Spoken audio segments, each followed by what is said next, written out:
بسم اللہ الرحمن الرحیم والصلاة والسلام علی اشرف الانبیاء والمرسلین۔ السلام علیکم ورحمۃ اللہ وبرکاتہ۔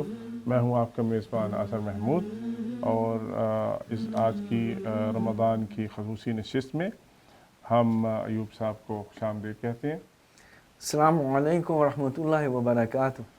تو ناظرین، اس پروگرام میں ہم سورہ بقرہ کی جو آیت ہے رمضان کے بارے میں، بڑی مشہور آیت ہے، اعوذ باللہ من الشیطان الرجیم، یا ایھا الذین آمنوا کتب علیکم الصیام کما کتب علی الذین من قبلکم لعلکم تتقون۔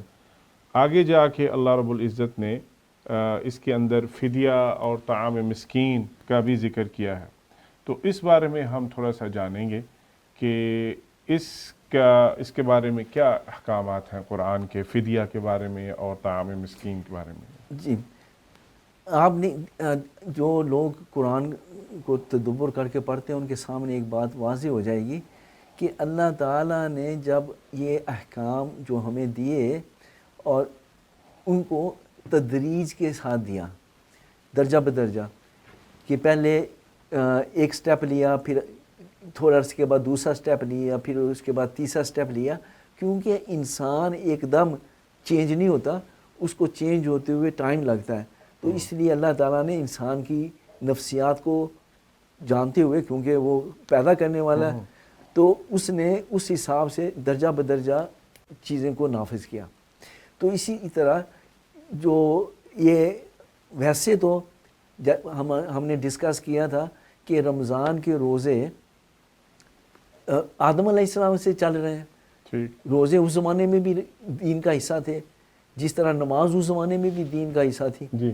تو ہر رسول اور نبی کے زمانے میں یہ نماز اور روزہ اور زکوٰۃ جو ہیں یہ دین کے پلرز رہے ہیں، دین کے ارکان رہے ہیں، اور ان کے اوپر عمل ہوتا چلا آ رہا ہے۔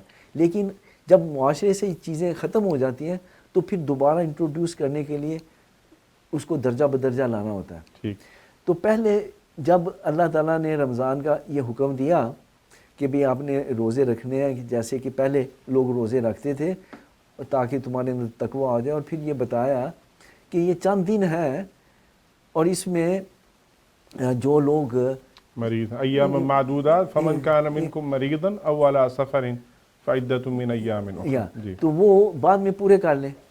لیکن پھر ایک رخصت دے دی کہ جو لوگ جن کے روزے اس وجہ سے چھوٹ جائیں، یعنی وہ مریض ہوں یا وہ سفر میں ہوں اور اس وجہ سے وہ روزے نہ رکھ سکیں، تو پھر اس صورت میں وہ کیا کریں کہ اگر ان کی یعنی ان کے پاس اتنا یعنی مال ہے تو وہ اس کی بجائے ان کو یہ بھی اجازت تھی کہ وہ مسکین کو کھانا کھلا دیں، کہ بھئی سفر میں ہونے کی وجہ سے یا بیمار ہونے کی وجہ سے وہ روزہ نہیں رکھ سکے، تو وہ دوبارہ پورا کرنے کی بجائے اس کی بجائے وہ مسکینوں کو کھانا کھلا دیں۔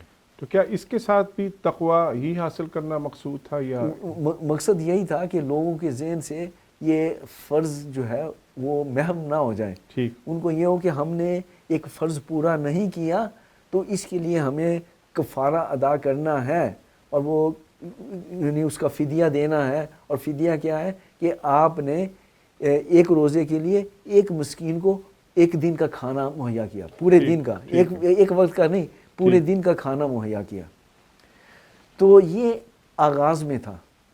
اچھا، پھر اس کے بعد جب اللہ تعالیٰ نے اگلی آیت نازل کی، شہر رمضان الذی انزل فیہ القرآن ھدی للناس وبینات من الھدی والفرقان، تو اس میں پھر یہ ہوا کہ اللہ تعالیٰ نے اس رخصت کو اس میں سے ختم کر دیا۔ فمن شہد منکم الشہر فلیصوم، کہ اب جو جس کو یہ مہینہ زندگی میں، اس کی زندگی میں یہ مہینہ آئے، وہ ضرور روزہ رکھے، اور اگر مرض ہونے کی وجہ سے یا سفر کی وجہ سے اس کے روزے چھوٹ جائیں تو پھر ان کو ضروری ہے کہ وہ دوبارہ جب موقع ملے تو یعنی قضا کرے، جب وہ مرض سے صحت پا جائیں یا سفر سے واپس ہو جائیں تو پھر اس کو وہ پورے روزے کریں۔ تو پھر اب یہ ہوا لِتُكَمِّلُوا الْعِدَّةَ، اب عدت کو مکمل کرنا ضروری ہو گیا۔ جی، اسی چیز اس کو ذرا دوبارہ ہمارے ناظرین کے لیے بتائیے کہ پہلے کیا تھا اور بعد میں کیا حکم ہوا، ذرا مختصراً. جی. تو پہلے یہ تھا کہ ابتدائی پہلا حکم جو تھا اس میں یہ تھا کہ اگر آپ کے مرض اور سفر کی وجہ سے یا سفر کی وجہ سے روزے چھوٹ گئے ہیں تو ان چھوٹے ہوئے روزوں کے لیے ہر ایک روزے کے لیے ایک مسکین کو ایک دن کا پورا کھانا دے کے آپ اس کا فدیہ دے سکتے ہیں. اور روزہ نہیں رکھنا تو کوئی بات نہیں. تو آپ نے روزہ نہیں رکھا لیکن ساتھ بتا دیا ان تصوموا خیر لکم، یہ بہتر یہی ہے کہ آپ روزہ پورا کر لیں، لیکن اگر آپ روزہ نہ پورا کریں آپ کسی مسکین کو کھانا کھلا دیں فدیہ کے طور پہ تو بھی ہو گیا. لیکن پھر دوسرے حکم میں پھر اللہ تعالیٰ نے یہ لازم کر دیا کہ نہیں، آپ نے عدت یعنی تعداد پوری کرنی ہے.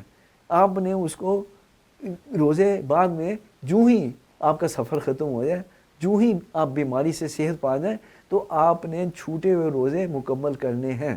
تو یہ ہو گیا.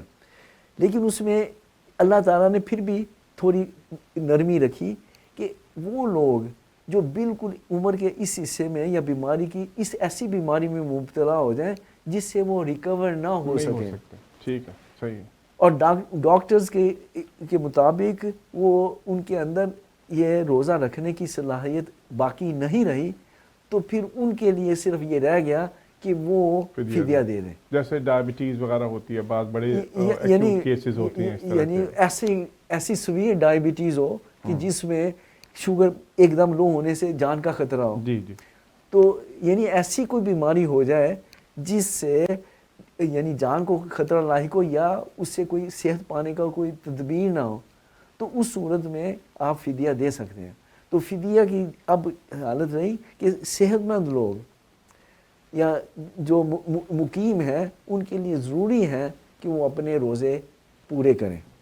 لیکن اگر ایسی کوئی بیماری ہو گئی ہے، سفر سے تو لوگ واپس آ جاتے ہیں نا، وہ تو پورے کر سکتے ہیں، لیکن اگر کوئی ایسی بیماری ہو گئی ہے کہ جس سے شفا ممکن نہیں ہے، اب آپ کے اندر روزہ رکھنے کی استطاعت موجود نہیں ہے، اگر آپ روزہ رکھیں گے تو آپ کی جان کو خطرہ ہے، تو اس صورت میں پھر آپ وہ فدیہ دے سکتے ہیں. فدیہ دے سکتے. تو یہ اس آیت کے اندر جو رخصت دی گئی وہ صرف مریض اور مسافر کو، اور کوئی کیٹیگری جو ہے وہ اس کے اندر داخل نہیں کی گئی. اس کی کیا حکمت ہے، اس کی کیا وجہ آپ کے تفاسیر میں؟ اس میں اصل میں یہ قرآن میں تو ان دو چیزوں کا ذکر ہے، لیکن اب مرض جو ہے وہ اس کی ڈیفینیشن پہ ڈیپینڈ کرتا ہے کہ مرض کیا چیز ہوتی ہے. جی. کیونکہ یہ جو ہے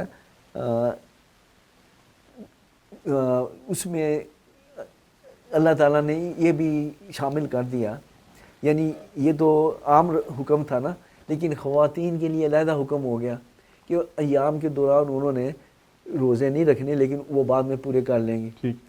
تو وہ بھی اس کیٹیگری میں آ جائے گا مرض میں. وہ مرض میں نہ بھی آئے تو اللہ تعالیٰ نے اس کا علیحدہ ذکر کر دیا ہوا ہے. تو ایک لحاظ سے اس میں بھی آ سکتا ہے، لیکن وہ بھی ایک ٹیمپریری نیچر ہے. دیکھنا یہ ہے کہ عام طور پہ ہوتا کیا ہے کہ انسان کی جو بیماری ہے اس کی مختلف کیفیات ہوتی ہیں. جی. ایک انسان کو ہلکا سا نزلہ زکام کھانسی ہو جاتی ہے، وہ بھی بیماری ہے، لیکن اگر آپ جو ہے وہ گزارا کر سکتے ہیں تو ہمیں ایسی چھوٹی سی بات کے لیے روزہ ترک نہیں کرنا چاہیے، کیونکہ آپ جانتے ہیں کہ جو فضیلت رمضان کے اندر روزہ رکھنے کی وہ بعد میں پورا کرنے کی تو نہیں ہو سکتی، کیونکہ رمضان کی اپنی برکات ہے. بالکل سے، بالکل سے. تو یعنی کہ وہ ایک ایکسائٹمنٹ اور ایک انتھوزیازم جو آپ کو ہوتا ہے نا رمضان کے اندر، وہ بعد میں نہیں آپ کو فیل ہوتا کہ جب آپ قضا کرتے ہیں کسی روزے کی یا کچھ چھوٹے ہوئے روزے کی. جی جی. تو اس لیے ہمیں کوشش یہی کرنی چاہیے کہ اگر ہم رکھ سکیں تو ضرور رکھیں، لیکن جب نہ رکھ سکیں تو پھر اللہ تعالیٰ نے رخصت دی ہے، اس سے فائدہ اٹھانا چاہیے. ٹھیک. ناظرین آج کے ایک پوائنٹ کہنا چاہتا ہوں کہ بعض اوقات لوگ جو ہیں وہ نیند نہ کھلے سحری نہ رکھے تو وہ اس دن کا روزہ نہیں رکھتے. تو اس کے بارے میں میرے خیال میں ہم چلیں گے گفتگو. ٹھیک ہے. لیکن یہ کہ ایک چھوٹا سا پوائنٹ اسی سلسلے میں کہ مطلب جیسا کہ آپ نے کہا کہ زکام ہو گیا یا کچھ اس طرح کی، اب اس کے اندر اگر بھوکا رہنے سے تو میرے خیال میں کوئی ایسا اثر نہیں پڑے گا آپ کے اوپر، یا یہ کہ ڈاکٹر نے آپ کو یہ بھی نہیں بولا ہوگا کہ آپ نے 3 ٹائم دوا کھانی ہے یا کچھ اس طرح. تو میرے خیال میں اس میں روزہ رکھنے سے بلکہ افاقہ ہی ہوگا، فائدہ ہی ہوگا نسبتاً نہ رکھنے سے. جزاکم اللہ خیر. تو ناظرین، ہم اپنی اس مختصر سی نشست کا اختتام کرتے ہیں یہیں پہ، اس دعا کے ساتھ کہ اللہ ہمیں رمضان کی جو ساعات ہیں ان میں جو برکات ہیں ان کو سمیٹنے کی توفیق عطا فرمائے. اللہ ہماری عبادات کو قبول فرمائے. اجازت دیجیے. السلام علیکم ورحمۃ اللہ وبرکاتہ.